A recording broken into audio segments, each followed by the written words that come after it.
संत मिलन को चालिए तज माया अभिमान, जो जो पग आगे रखे सो सो यज्ञ समान।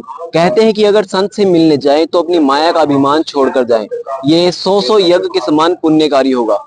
नमस्कार, ऐसी न्यूज उत्तराखंड में आपका स्वागत है। आज हम आए हैं हरिद्वार के रुड़की शहर में, जहां पर जगत गुरु तत्वदर्शी संत रामपाल जी महाराज के द्वारा सत्संग समारोह का आयोजन किया गया है। यहाँ पर श्रद्धालु सत्संग की अमृतवाणी का लाभ प्राप्त करने के लिए आ रहे हैं। अब अंदर चलते हैं और आपको दिखाते हैं कि सत्संग में क्या क्या व्यवस्थाएं हैं, किस तरह से तैयारियां की जा रही है। अब मैं अपने कैमरामैन से कहना चाहूंगा कि इन पुस्तकों को दिखाए जो हर बार हमें यहाँ पर रखी हुई मिलती हैं, और हम इनसे जानने की कोशिश करेंगे कि किस प्रकार की पुस्तकें हैं, इन्हें पढ़ने से क्या लाभ प्राप्त होता है। नमस्कार सर, क्या नाम है आपका? सर मेरा नाम रविंद्र दास है। सर, ये पुस्तकें रखी हैं, ये किस प्रकार की पुस्तकें हैं? सर ये धार्मिक पुस्तकें हैं जिसमें आध्यात्मिक ज्ञान का उल्लेख किया गया है, और इनमें सभी पुस्तकों में मोक्ष के बारे में और कंप्लीट जो नॉलेज है जो हमारे गुरु जी बताते हैं वो सब कुछ इस पुस्तकों के अंदर लिखा हुआ है। और यहाँ पर जो हमारी संगत आती है गुरुदेव जी की, वो सभी पुस्तकें लेकर के जाती है और समाज में इसका प्रचार करती है। कौन कौन सी पुस्तकें हैं, जरा दिखाइए आप हमें। पुस्तक है और ये है गीता तेरा ज्ञान। सर, ज्ञान गंगा और गीता में अंतर क्या क्या है? ये गीता स्पेशल है और ये ज्ञान गंगा में क्या है? ये गीता जो हमारी जो भगवत गीता है उसका मतलब सब कुछ निचोड़ है, इसके अंदर एक तरह से सार है भगवत गीता का।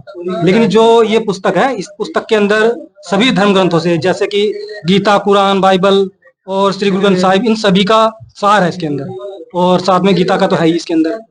इन पुस्तकों का मूल्य कितना है? सर ये पुस्तक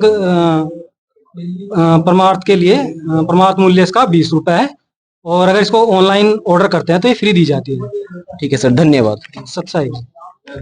तो अब अंदर चलते हैं और सत्संग की व्यवस्था देखते हैं कि किस प्रकार से पंडाल में भक्त सत्संग सुन रहे हैं। सबसे पहले मैं दिखाना चाहूंगा कि यहाँ पर एक व्यवस्था बनाई गई है। यहाँ बहुत सारे थैले रखे हैं, तो इनसे हम जानने की कोशिश करेंगे किस प्रकार के थैले हैं और इनमें क्या क्या रखा गया है। नमस्कार सर, क्या नाम है आपका? सर साहिब जी, भूलेश दास जी। सर, ये पीछे थैले रखे हैं, इनमें क्या रखा गया है? इनमें जो भक्त आते हैं सत्संग सुनने के लिए, उनके जूते रखे जाते हैं। अच्छा, ये जूतों की सेवा है। उनके लिए कोई आप शुल्क चार्ज करते हैं? नहीं नहीं नहीं नहीं, ये तो सेवा है भगत जी। धन्यवाद सर। तो जैसे कि आपने देखा कि यहाँ पर जो सत्संग सुनने के लिए श्रद्धालु आते हैं, उनके जूतों को रखने के लिए यहाँ पर एक व्यवस्था बनाई गई है जो कि निःशुल्क है। तो अब अंदर चलते हैं और देखते हैं कि सत्संग स्थल पर क्या क्या व्यवस्थाएं हैं। तो जैसा कि आपको पता ही है कि संत रामपाल जी महाराज के अनुयायी हर जगह अपने अनुशासन के लिए जाने जाते हैं, चाहे वो इनके सत्संग हो, कोई रैली हो, या फिर संत रामपाल जी महाराज के भंडारे हो। यहाँ बिना प्रशासन अनुशासन, ये एकदम सटीक वाणी सिद्ध होती है। संत रामपाल जी महाराज के सत्संगों में कोई भी अव्यवस्था नहीं पाई जाती है। आप देख सकते हैं कि सभी श्रद्धालु यहाँ पर एकदम व्यवस्थित ढंग से सत्संग सुन रहे हैं। और अब जानते हैं किसी श्रद्धालु से कि सत्संग सुनना क्यों आवश्यक है। नमस्कार सर, क्या नाम है आपका? सर जी, बाबा तारक।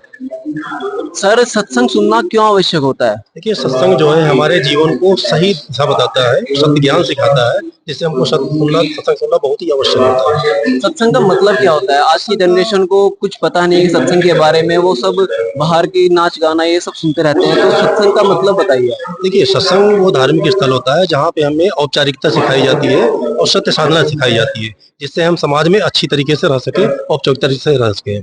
सर, आज हजारों की संख्या में गुरु मंडलेश्वर हैं, उनका सत्संग भी आता है, लेकिन आपने संत रामपाल जी महाराज का ही सत्संग क्यों चुना?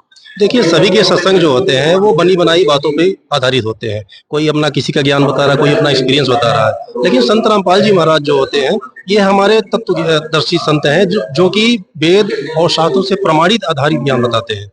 इनका कोई बना बनाया ज्ञान नहीं होता। और आज की जनरेशन ये कहती है कि सत्संग में तो बूढ़े जाते हैं, सत्संग में बूढ़ों का काम होता है। तो आप उन जनरेशन को क्या कहना चाहेंगे? देखिए, क्या पता बूढ़ा हो ही ना आदमी, वो समय ही ना आए जिसमें बूढ़ा होना पड़े। इसलिए परमात्मा कहते हैं सत्संग सुनना बहुत आवश्यक है, ताकि हम जरा और मरण से छूटने का मुक्तारा पा सके और हमारे यहाँ मोक्ष हो। धन्यवाद सर।